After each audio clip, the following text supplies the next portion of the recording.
There is an island in the Venetian lagoon where, in 1291, the government rounded up the best craftsmen in the city and forced them to relocate.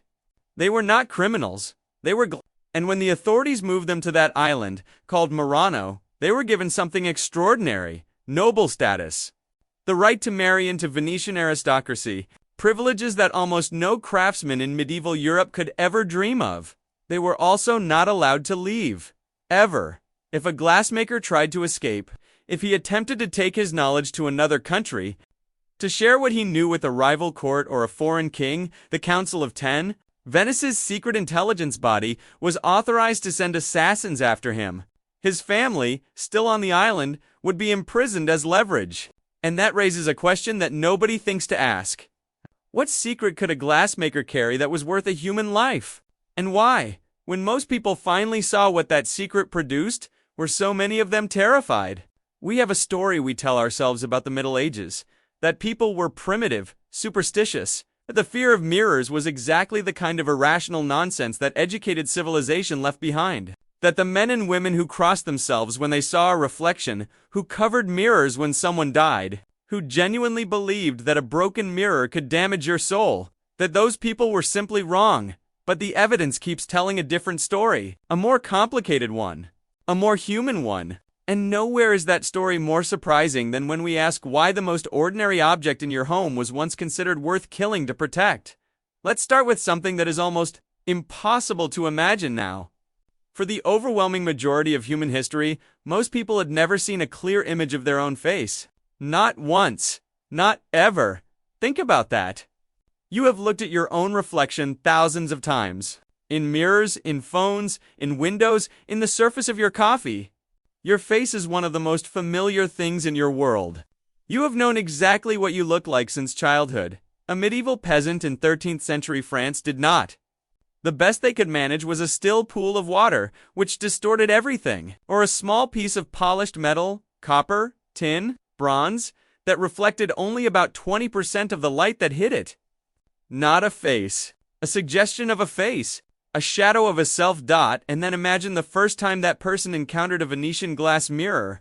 A surface that sent back a reflection so sharp, so precise, so alive, that it looked back at you with your own expression.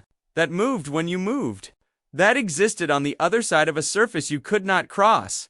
In a space you could not touch. Researchers at Brown University, studying the social history of objects, noted that the first experience of a clear mirror, for someone who had never seen one, was not described as pleasant recognition. It was described as encountering something else. Something that looked like you but wasn't you. Something that lived on the other side. Here's the part that nobody talks about. The ancient Romans had an entire framework for this. In Roman belief, the reflection was not a copy of the body. It was a projection of the soul. The mirror did not show your face. It showed what was underneath your face. The part of you that persisted. The part that could be harmed. This is where the 7 years begin. The Romans believed that life renewed itself in 7-year cycles. Breaking a mirror did not destroy an object. It severed the soul's connection to the world and left it adrift for however long it would take to rebuild itself. 7 years. And the Romans were not alone. The belief that the reflection carried the soul appears independently in ancient China, in sub-Saharan African traditions, in indigenous cultures across the Americas. Anthropologists have called it one of the most widespread spontaneous beliefs in human history. The idea that your image is not decoration, it is essence. But here's where it gets more complicated. Medieval Europe inherited this belief and wrapped it in a framework that was newer and far more frightening. Because the Christian church had a very specific problem with mirrors. And it was not just about superstition. The problem was called cat opt Roman psi.cat. Opt Roman psi is the art of divination, using reflective surfaces, mirrors, still water, polished metal. It is one of the oldest documented magical practices in the ancient world, and it arrived in medieval Europe already well established. Fortune tellers gazed into mirrors to see the future. Practitioners claimed to see distant places, absent people, events that had not yet happened. The church documented these practices extensively, not to celebrate them, but to prosecute them. Synod records from the early medieval period list katoptromancy explicitly among the prohibited arts. Alongside necromancy and astrology, what is remarkable is that the prohibition appears in the writings of the most serious scholars of the era, not just inquisitors. Albertus Magnus, the Dominican friar of the 13th century, who was one of the greatest intellectual figures of the medieval world, wrote about the occult properties of mirrors. Roger Bacon, the English friar who advocated for the scientific method centuries before it had a name, wrote about mirrors that could project images at a distance. Think about what this means. When the most educated men in your civilization are writing seriously about what mirrors might be capable of, the peasant woman who crosses herself when she passes one is not being irrational. She is responding to the consensus of the most credible authorities in her world. But there was one more problem.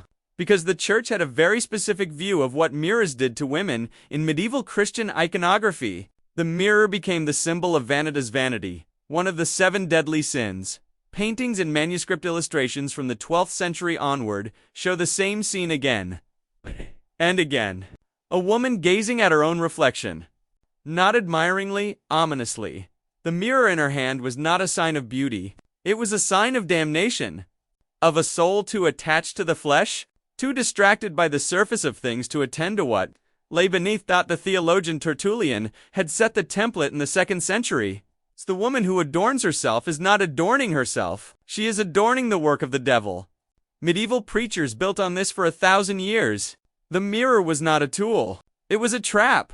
And then, in roughly 1450, in a workshop on the island of Murano, a glassmaker named Angelo Barovier changed everything. He discovered the formula for cristallo, a glass so extraordinarily clear, so perfectly transparent, that it produced a reflection unlike anything that had ever existed before in human history.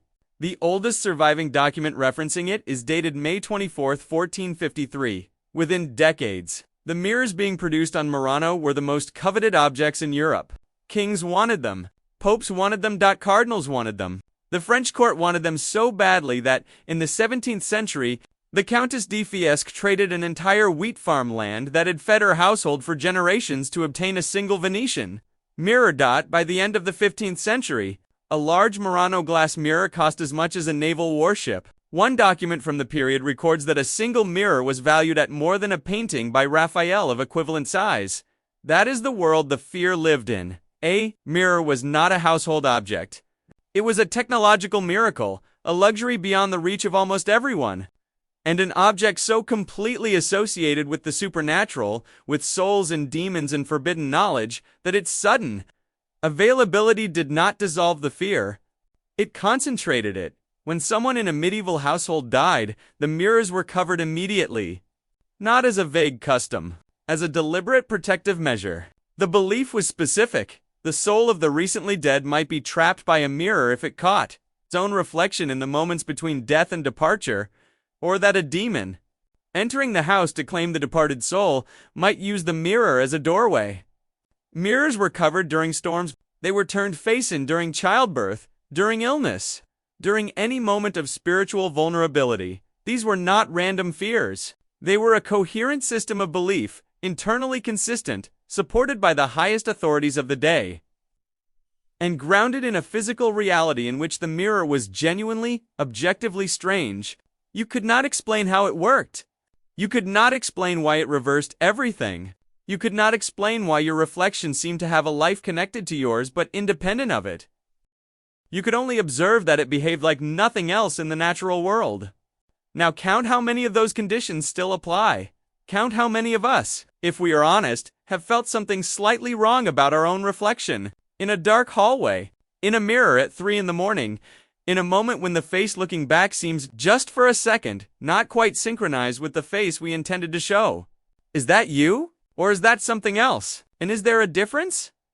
The medieval answer was, yes, there is a difference. And the difference is everything.